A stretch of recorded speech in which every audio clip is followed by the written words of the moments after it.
I'd like to share a story with you so you can understand where my passion comes from. It's a story about myself, growing up as a child. And my whole life, more or less, I have struggled with, let's say, learning difficulties. So as a child, I always would try my best in class and school, and I'd come home the time with report cards and meet my mom with my report card, kind of hide and run into my room.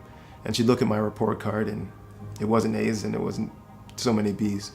So she'd ask me always, you know what, Noel, how did you do? Did you try your best? And I'd say, yeah, I did.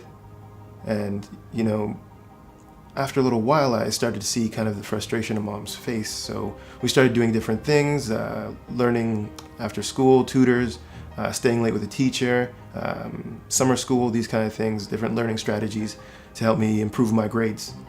And I'd try and try and try. And regardless of how hard I did try, things didn't change much. And I started to notice that there was a slight sadness. Not that my mom wanted me to feel any way about it, but there was a slight sadness in her voice when I'd come home with a report card and, she knows I've been trying hard and I still don't get the results that I was looking for. And there's a point in time where I said to myself, you know what?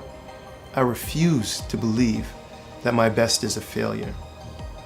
And ever since that day, I put in 110%. Not just for me, but because I wanted my mom to feel like the other moms and be proud of her son for bringing home the grades that, were respective of him.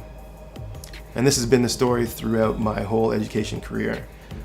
In high school, they said I wouldn't graduate high school. I graduated high school, made it to college. Graduated my class with some of the top marks in different respects. And still, this didn't change how I felt about myself. I always thought that I was not a very smart person. So it wasn't until I sat down with one of my friends who just happens to be a psych major, and I was talking to her. And, I love my fitness stuff, as you can tell. I talk a lot about it. And I was trying to explain a new concept to her. And she didn't quite understand what I was talking about, so I explained it again, and again, and again, and one more time. And she looked at me and she said, you know what? You annoy me sometimes. I don't like talking to you. And I said, why is that?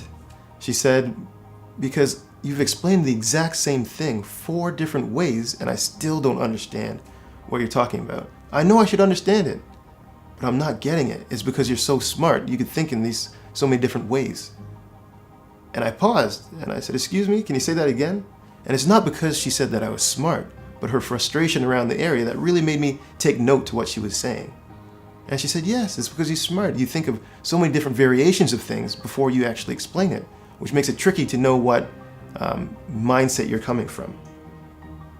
So I thought about it, and I thought about it for days. I thought about what she said to me.